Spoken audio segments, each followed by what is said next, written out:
You are now listening to Asking for a Friend with TalkDoc, sharing insights through real, honest, and practical ways to improve your communication and relationships. Featuring your hosts, Dr. Pamela Kreiser, Meredith Edwards Nagel, and Teighlor Polendo. Jason Harper, the one and only, the living legend in my mind. I didn't want to say it. Forever and always. But I think you already know that. So you're back with Asking for a Friend. I am. Welcome back. What possessed you to come back with us? It was all attributed to a random meetup. I was on the university campus and I was in the educational leadership building. I was going to visit my brother who has office space and another friend of mine who has office space in that building. I come up the steps, I turn the corner, and who do I see at the end of the hallway? The living legend, Dr. Pamela Kreiser. And she was fiddling with laptop and there was nobody else around really. So I just figured, I'll just walk over, sit down, and just stare at her. I literally sat in the chair next to her and just started looking at her. And then she looked at me and she said, "Oh, hi, Jason." And that's how it started. And here we are. And we're back. Thank you for the serendipitous moment, which would bring you back here with us. And for everybody else that gets to listen to you. I'm so glad you're here. Yeah. Pam, how terrified were you when you turned and just saw me just sit down? No, you know what was funny is I was about to teach my mediation class, but I was online. I was setting up all the mediations. And I wished that we had been live that day because I had talked about you at one point during the semester. Because somebody said, when you go into mediation, do you have a specialty? Oh. And I talked about your journey where you had a specialty in special needs and just how that was the beginning and the onset of your mediation career.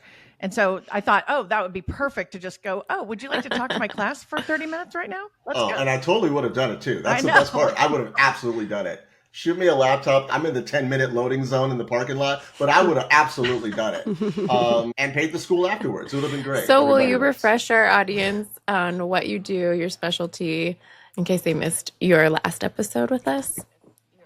Yeah, sure. So, hi, everybody. I'm Jason Harper. I am a professional mediator, and my area of practice is in employment. What I do the most in mediation is I work in special education mediation, particularly K through 12 schools, Part B and C of the IDEA, which is the Individuals with Disabilities Education Act, a federal law that ensures the provision of special education services for students with special needs. So you and Dr. K have done mediation work together, but you also were an educator in Meredith's law school. Is that accurate? That's where that tie goes back. It's true. It's true. I've been trying to get that record scrub for a while, but it was a fantastic time. Pacific Coast University School of Law. I taught mediation there, and that is where I met Meredith, and she meant well at the time. But we're so mean to her. It's been a while. I see you, Jason. It's all right. I know you see me, and that's the problem. But I also teach at the University of Southern California Law School as well. I teach cross-cultural dispute resolution at that school. So it's all fun stuff. So you're suggesting that culture plays a part in mediation? Is that what you're saying? I would say culture plays a huge part in mediation, 1,000%, and negotiation at large. Yeah. I would say that the way we process and disseminate information can make all the difference in the world in whether we achieve our goals or we experience failure. Yeah, absolutely. So today, we're going to get into children, conflict, families. Even with what you do with education, you're essentially working with families and children specifically. So where do we start with this? I guess I can talk through how all of that intersects just in my line of work and even outside of my technical work. I was one of the founders of an organization, a nonprofit called Kids Managing Conflict, which is where Dr. Kreiser and I collaborate, and which is an organization that works on conflict management and conflict management programs in K through 12 schools. That's doing a lot of fantastic work, helping start that many moons ago. It's seen so many benefits to middle schools, high schools, elementary schools, and the kids just impacting their homes, impacting their campuses and their communities. I can't speak highly enough about the work that they're doing now. I'm just uber proud of KMC, Kids Managing Conflict. When it comes to family dynamics and conflict, particularly as a mediator that works in special education, I would say that special education as an industry and as an experience is a series of hard conversations. And in those hard conversations, you have a lot of grief, and grief looks different for different folks. And there's the blame game that can really degenerate conversations and relationships, asking why. One of the hardest things that I ever heard in my experience as a special ed mediator is when I've had multiple parents who are unrelated to each other in different states, rather, talk to me about what the IEP meeting looks like to them. And IEP meetings are individualized education plan meetings where everyone gathers to discuss the child's present levels developmentally as well as academically, and they come up with a plan for all of their goals for the next year. Those IEP meetings are where they talk about where the student is, where the student needs to go, and how they're going to get there. Multiple parents, different states, have described the IEP meeting to me the same way, which is it's a dream funeral, which is a very hard thing to hear, but here's what they meant by it. They say it's a dream funeral because you are coming in as the parent, as a complete lay person, not really understanding all of the nuances and technical language of education. And so you're coming into a room full of very highly educated, highly knowledgeable people, scientists, if you will. And they're saying that the general education student is here, but your kid is down here. And we have all kinds of data to back it up. And so with each successive assessment report that you're hearing, it further cements the fact that you have to say goodbye to the different dreams that you had when you realized you were having a child in the first place. Those are the rooms that I traffic in. Those are the conversations that I'm a part of, that I'm facilitating, that I'm finding myself having to guide, having to manage. And so when you talk about that conflict, look, it's a hard conversation, even if everybody agrees. Now imagine if we're seeing things differently. Then the conflict exacerbates that much more. Yeah. What happens if the parents don't see their child the same way? What if one parent sees the child as completely fine and the other one saying that they need intensive support? How do you manage that when they're going and speaking with a school about services that the school may see the child differently? How do you handle all of those things? And so that's my line of work. That's what I do. And it takes a lot. It can be very hard. They're all hard conversations, but I enjoy it greatly. And I feel like it's what I'm on earth to do. Sounds incredibly difficult. It can be. Yeah. Because you're walking through one of the hardest things about being a parent, I would think. Yeah. You're watching parents learn how to be new parents in real time, whether the child is 2 years old, 8 years old, 18 years old. They're constantly having to figure out how to become a new parent based on where their child is and the level of interaction or non-interaction they're able to have with their peers, what they're able to do, things like that. Whether it's the child is 8, but with some real support, they could end up getting to a point where they're completely independent. And I've also seen situations where parents are realizing we're going to be supporting and caring for this child for the rest of our natural lives. And what does that look like? If they're nonverbal, what does that look like? It's just a different way of parenting as you move forward. And just seeing the realization hit is a hard thing to see. Seeing them needing to shift based on information can be hard. And from a positive side, the way that parents look at their child's strengths, the way that they are resolute and reaffirming of their duty and privilege as parents, a lot of their stick-to-itiveness. I commend it. It takes a certain kind of strength. And that's the beautiful thing to see, given the circumstances, given the situation. And so that's the kind of stuff that inspires me, even as I'm guiding the conversation. It's not all bad stuff. Even in the toughest conversations, you see the resolve, and that's inspiring. Sometimes when I do mediations, I have a conflict inside of my mediation between the people on one side. How often does that happen where they have a conflict maybe in front of the child or maybe not in front of the child, but in your mediations? Fortunately, that doesn't happen very often. I would say out of 100 mediations that I do, that happens maybe 8 times. That's like about 8% of the time. Usually, by and large, the parents that I see, they're on the same page. or they figured it out before they got to the mediation, Mhm. maybe in the car before they go in the building. But they're coming in on a united front. During those times where they're not seeing eye to eye, that's when it gets interesting. And it's usually at those times where I stop one mediation to tend to another one. And it's one of those situations where I have to manage the process. So I ask them, hey, based on what I'm hearing, it might not be the right time to have this conversation with the district. Why don't y'all go to a coffee shop, home, wherever you talk best, and try to get this figured out before going to the district and hearing what they have to say.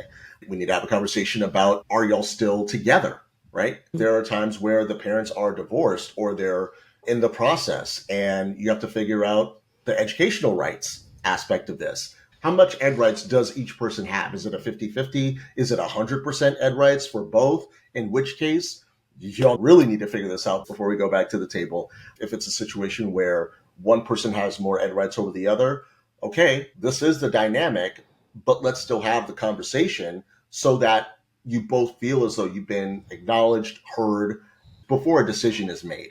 And so that's the important thing. And so, yeah, when those situations happen, I absolutely will pause one mediation, tend to another one. But what happens more often than not is, especially if it's a divorcing family, then I conflict out of that and allow them to go to somebody that specializes in divorce mediation. And the really cool thing is I have a number of colleagues that handle divorce mediation, particularly where the child has special needs. And how does that impact the divorce proceedings? How does that impact the educational aspect, the living aspect, all of those things? So I have some fantastic folks for that, and they do great work. In these IEPs, do you typically have the children present during those? No, the children typically aren't at the IEP meetings. Now, to be clear, as a mediator and as a person that facilitates IEP meetings, I only see code red situations. So when I say code red situations, there's usually some very heavy conflict amongst the IEP team before I even get there. That's why they're calling me to come in and try to help everybody work through the situation. So in those circumstances, the child may have some severe difficulties developmentally, and sometimes they're nonverbal, so they wouldn't be able to communicate or speak. Or they might be at a residential treatment center where they're in a whole other state, and it's not in their best interest mental health wise to come to the IEP meeting and to hear the things that are being said about where they are, their present levels, and all of those things. So at most, what I've seen is the student coming in at the beginning of the IEP meeting, and they will talk through their experience, right? What accommodations have been working for them? What subject do they get the most out of? And what is it about that class time or that teacher or that subject matter that makes them more invested or more attentive in the classroom and things of that nature? So that's usually what happens if a student were to come into the IEP meeting, but by and large, the students are not attending. And this setup is pretty general across the U.S. Yes, they call the same thing different things, right? So an IEP meeting in California is called a PPT meeting in Connecticut, let's say. The idea of stay put, which is a provision that says that there has to be agreement by everyone in order to change a student's IEP.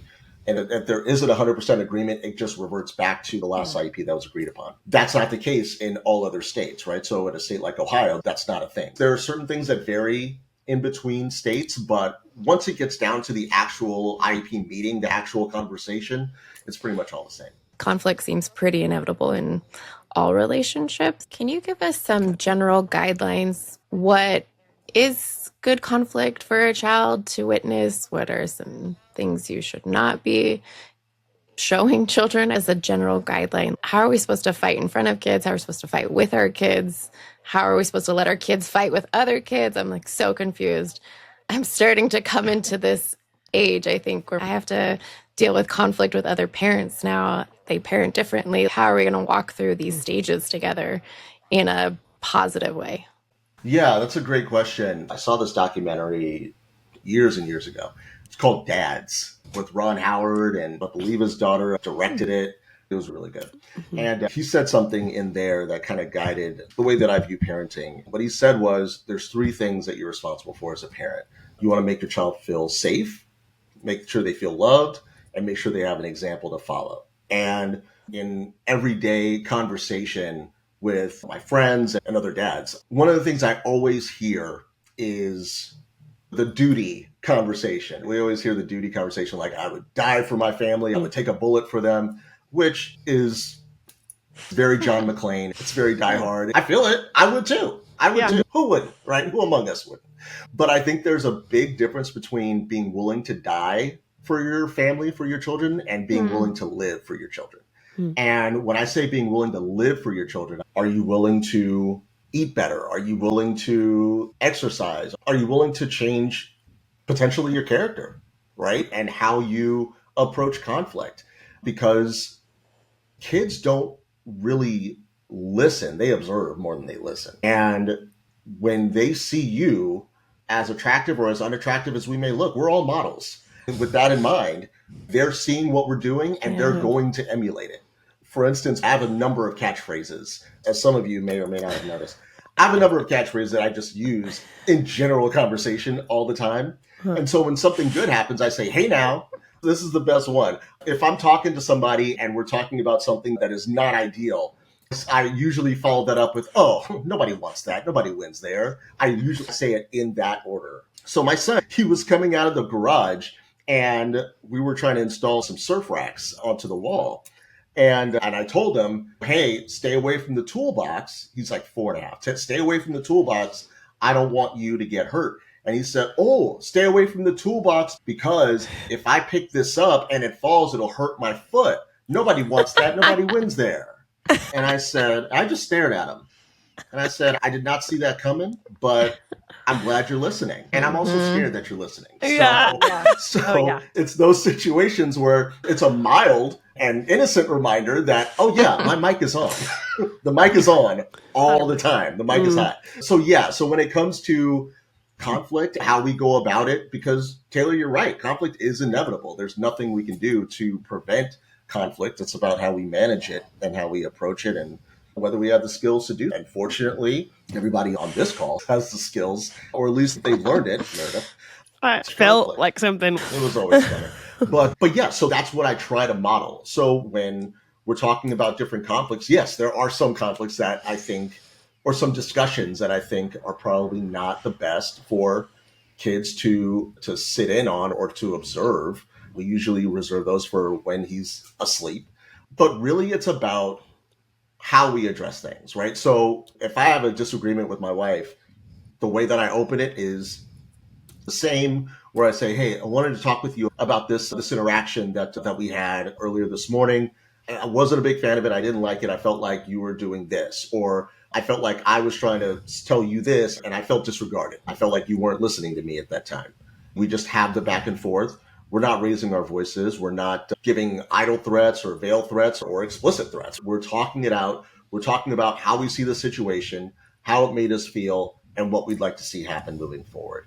Those are the general themes of how we address conflict in the moment. And yeah, it sounds different than those very generic vanilla guidelines that I just gave, but thematically, that's what it is. We talk about how we see the situation, how it made us feel, and what we'd like to see happen next time. We acknowledge that we understand each other. We hug, we reconcile, and our son sees that. We wanted to be very intentional about that because I think that is the healthiest way to try to talk through conflict, try to resolve conflicts. Now, he hasn't gotten to this point yet, but some conflicts don't resolve in the way that you would like sometimes, and that's okay too. It's about the opportunity. It's not about equal time. It's about equal opportunity to talk through how you see a situation, how it makes you feel, and what you'd like to see happen. Meredith? I was just going to say, would a rule of thumb be if you can't process those three things you said, you talk about what happened, talk about how it made you feel, and what you want to see happen in the future. Yeah. If you can't get to those three things, do you say, oh, this isn't the time or place in front of the kid at the moment? But then you said sometimes that may not happen, and then that can be okay. There's a couple subjects I feel like sometimes or normal will raise between my husband and I know, oh, I don't know how to do this one well. It doesn't feel like it's going to be productive and okay around them. Sure. Because I am not feeling like I can do this in a way that is collected or where I maybe don't have a sharp remark or something that I know is not going to be useful. So I tend to go, oh, this is not a good one. Yeah. Maybe let's do this when they go to bed. But 1,000%. No, I know I had one of those moments this past Friday and I knew I had to hold it. I'm like, okay, you know what? I got to bring it up Saturday. This is a Saturday conversation. This is not a Friday night conversation. It allowed me to calm down and come up with the words that kind of reflected where I was and what I was thinking and feeling at the time. I was able to bring it out a little bit better, and by no means perfect. I still have my moments where, you know, I always wanted to be that person that was very quick-witted, has the witty comeback for everything, and it looks like I do. Let's talk about that for a little bit. How does that look? I just look like this, Meredith. I don't always have it. And in those moments where I do have it, sometimes it's a moment where I shouldn't have had it. and I'll say it, and it makes things a million times worse. Yeah. And so I need to push myself back or pull myself back. So in those situations, it's just, oh man, I messed up. And if AJ's there, then I really want to show him what that reconciliation can look like. Not that it's completely staged or anything. I try to let it be as organic as possible. But if we are making up, then I would like him to see that and to show him that, hey, we can talk through things. We can work things out. Even if the way we conclude is, hey, agree to disagree, depending on the topic. So if something's not resolved, is it okay to just move on or let it go? What does that look like for kids in a home? The first thing I got to figure out is, how does that land for me internally? If I can let it go, I absolutely will. But if I can't let it go, and I think that it's a much bigger deal than the way we just talked about it, then yeah, to a point you made and Teighlor made, it's a situation where, okay, you know what, let's talk about it more a little bit later. We'll wait till he goes to sleep. We've absolutely done that. But even saying that thing in front of the kid, let's talk about this later, and not seeing a resolution and not knowing there was one behind the other door or when you weren't there either, and not knowing what to do with that. So then you become an adult that goes, but how do I know how to resolve it? Yeah. That's why we want him to see the minor disagreements, to know what it looks like seeing it all the way through. Now, if it's a situation where those big feelings are coming out, as he gets older, I think he'll probably see more of that subject matter just in those conversations. But I feel as though him being able to see the beginning of the conflict, the conversation in the conflict, and then the resolution of the conflict, him being able to see that with other issues sets a trend, sets a pattern, and sets an expectation for him, and also gives him the language. So he can understand the language of conflict so that he can have those conversations himself. And like I said earlier, the mic is always on. I've definitely had situations where he's come to me and said, Daddy, you weren't listening to me. It made me mad. I need you to listen. He's able to articulate something that upset him. He brings it right back, and I don't know how I feel about it, to be honest. But the mic is always on, and he is highly observant. He aces all of the pop quizzes. He's able to regurgitate all the information that he has received. He's able to internalize it, generalize it, and give it right back. It's amazing how much they really are watching. It's obnoxious. It is terrifying. It's terrifying. And it doesn't stop. I just want to say, having older kids, they still play these things. Yeah. It wasn't that long ago where I was talking with our daughter and picked up my phone, and she said, so you were intentionally going on your phone instead of engaging in the live interaction in front of you. Shit, I love her so much. I say yes. I know. There's nothing you can do. You just say, yes, I am. I'm absolutely going on social media. You're bored or whatever. Look, that's the other alternative. Lean in on it. You just go, I'm going to die on this one. That's it. I love it. So they will continually get you. Yeah. My daughter is early 3, and I wasn't looking at her while she was talking the other day, and she said, I need you to focus and look at my eyes. You're not listening. And I was like, okay. Apparently I've been saying that to you. Yeah, it's all on replay. So then, Jason, we would probably say then the opposite of those 3 parameters you laid out would be indicators of things that would be red flags. So when we're not listening, when we're not figuring out how to remedy this situation, when we're not able to clearly talk intelligently about what's gone on. Right. Those would be signs where we'd say we wouldn't want to have that conversation in front of a child because we're modeling the opposite of what we really want to show them. Yeah, those red flags have symptoms, right? Where we're having the same conflict conversation all the time over the same stuff, which shows that we're not, 1, listening, or 2, really taking into consideration what that other person is sharing with us. Another symptom of that is a tense household. Yeah. I have never wanted to feel uncomfortable in my own house. And so that's another reason why I'd rather have the conversation and work things out.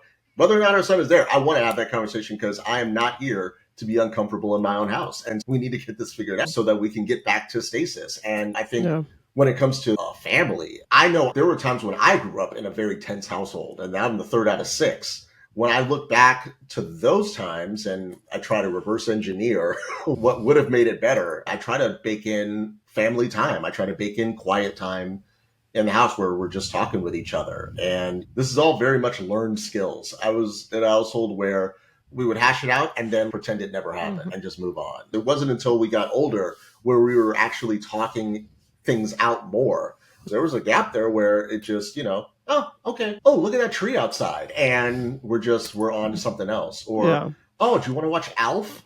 And my dad worked on that show. That's watching funny. Television, the Hogan Family. It was a fantastic time. 80s television. Couldn't beat it. But yeah, so that's what we would do. And it provided great entertainment in the moment. But it didn't resolve the tense household because as soon as the show was over, you could watch Cheers after. But if you didn't, then you're still walking on eggshells. And nobody wants that. Nobody wins there. Would you say there's like a scale or a level of conflict we want to let children witness or engage in with us or around us? Is there some sort of visual for us out there in the thick of it with these tiny people around us all the time? If only there was a visual medium for all of this. I don't have a chart with me. But yeah, we're modeling the behavior so that they can emulate it with their own peers. My main guidelines for that is no violence is allowed on any level. If I'm hearing super extreme language, right, I hate you, or things like that, then it's time to step in.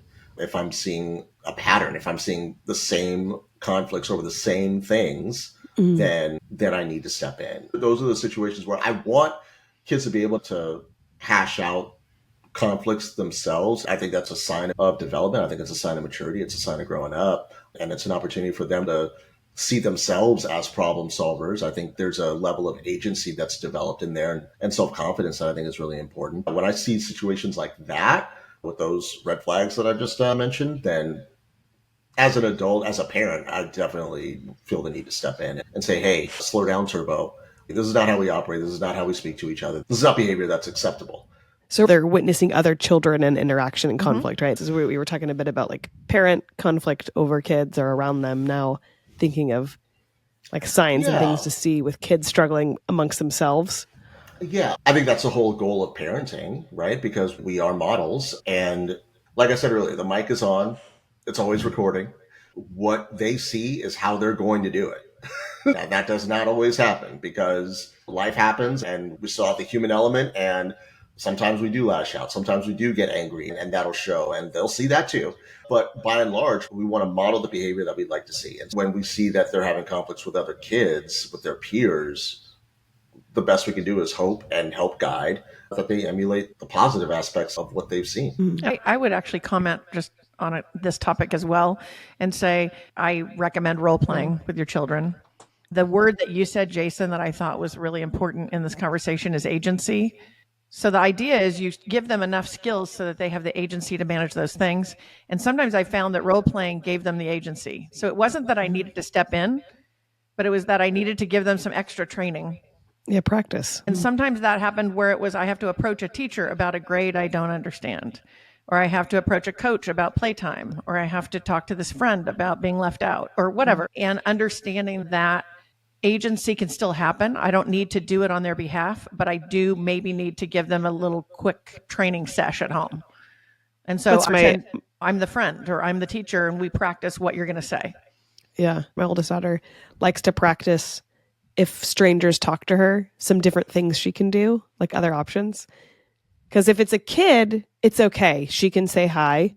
But if it's not, then she needs to be able to know that she can touch my arm or she can touch me and I will check with her first if she wants to talk or not. And so it happened recently. We were at a grocery store and she touched my arm and I looked at her and she goes, I don't want to talk. And I was like, okay, I'll say hi for you. And I said, okay, have a good day to this person. And we kept walking and she goes, that one worked, mama. Or sometimes she'll cry if someone interacts with her and she doesn't want to interact. Yeah, all this practicing, I think it's entertaining when you're into communication. Yeah, I think this definitely. group can be slightly, but this dance with them and you don't realize how much, even as an adult, you're like, wow, I really walk into interactions blind sometimes. But if I would have just walked through that a couple times, not like ruminating or suffering in your mind over a conversation, but just practicing, it can help ease a lot of that stress or tension that comes with conflict. And what I would say is in our practice sessions, the hilarious parts of that were the rough drafts. Yeah. Where your child tries to Absolutely. say something and it's the worst and everyone knows it's the worst. We're going to get to the best, but just the rough drafts are hilarious. Yeah. Yeah, I will role play with my son. The last time we did it was I didn't like the way that he would respond to me when I called him. So when I would call him, I'd say, AJ, what? And I was like, oh, that's not going to work at all. So we're going to role play. We're going to practice. And when I call your name, you're going to say, yes, daddy, because he'll say that too. So that really sets me off when I hear the what.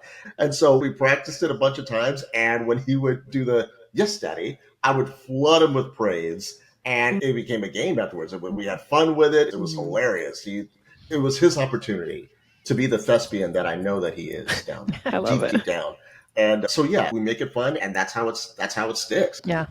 So the highlight reel of what I'm hearing is get really good at conflict because they're going to do whatever you do through conflict, which sounds awful because I'm not good at it. Work in progress, Teighlor. Dang. We're all a work in progress, so don't feel too bad. My other ask is I don't want to step in too much. I notice sometimes conflict will happen with my daughter and her friends.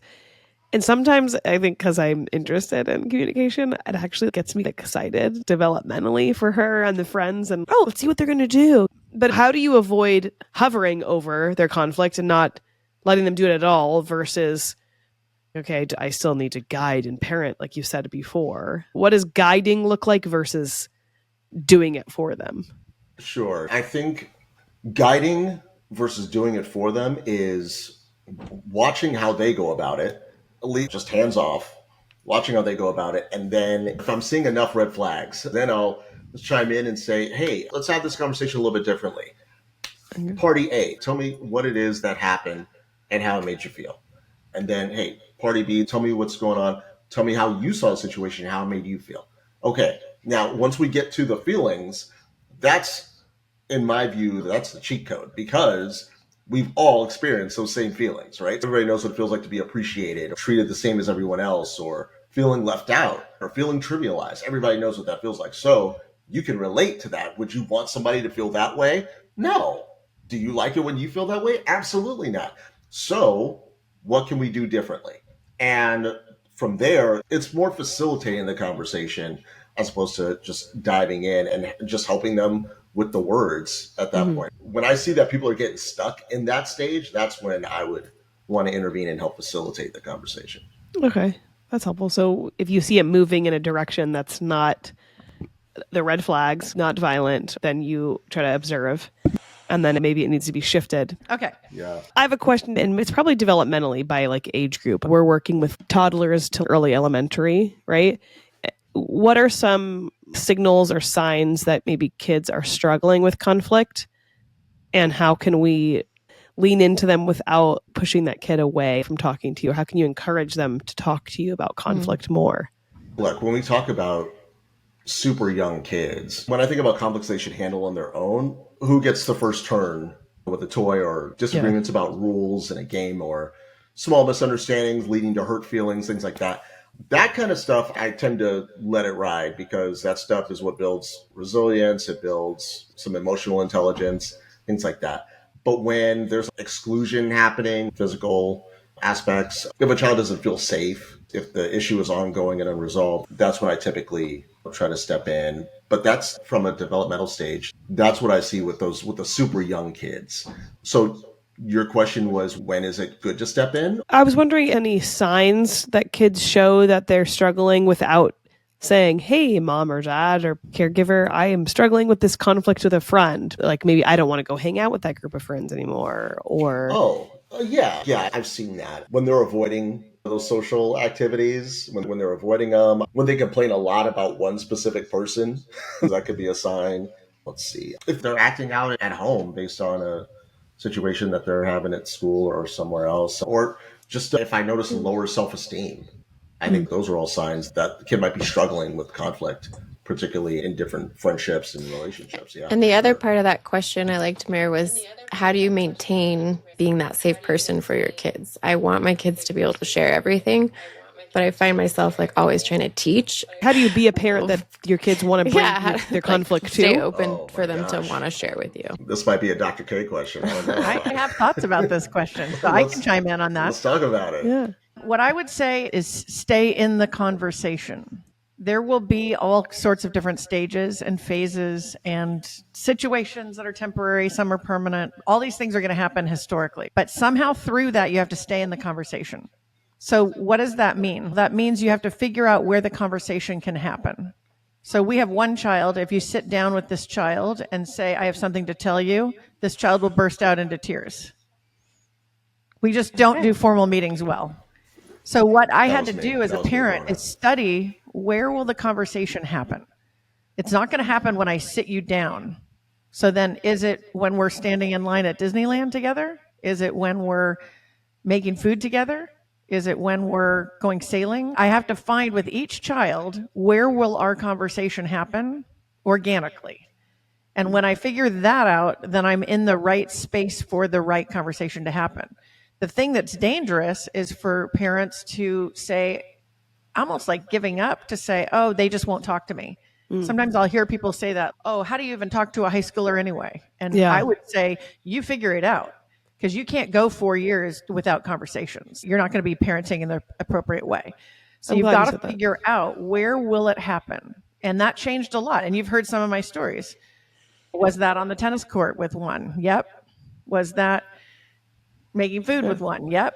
Was that doing chores? Yep. Just being around and available, but figuring out where that conversation could have space to happen. Yeah. And I'm glad you said that. I think that's what I'm taking away from a lot of this is a combination of how can I, number one, check my own self and how I do conflict in the house, because it's what I'm doing that they're going to do. And then two, how do I stay engaged with them in their own conflict that doesn't drive them away from me guiding them? Hopefully they want that guidance. I'm sure in life they're not going to want it all the time. We can do that dance when we get there. And I think the other thing is I found myself, especially in high school and later years, studying the things they study so that I could have conversations with them. For example, the water polo thing became a big deal in high school and college. And so I had to know all the teams, all the rankings, so that when news came out, we could have a conversation about it because I was informed. Same thing with cryptocurrency. You have to know about that because they're going to get into a conversation about it. And when you study what they study, that wasn't necessarily what I wanted to be studying, but I wanted to be in a conversation with them so badly that I would study what they were interested in at the moment, whether that was history or whether that was a sport or a hobby or whatever, and understanding enough about it so that I could hear what their thoughts were. I feel like that's what Jason was saying. It's like, are you willing to learn for your kids? And like, you learned Madden so that you could create that space and play a video game. I became really good at John Madden. Hold on. yeah, Jason needs to hear that story. I've got a number of follow-up questions. In the spirit of learning about things so that you can have the conversation with your children, you've mentioned water polo, you've mentioned cryptocurrency. Yes. And you've mentioned Madden.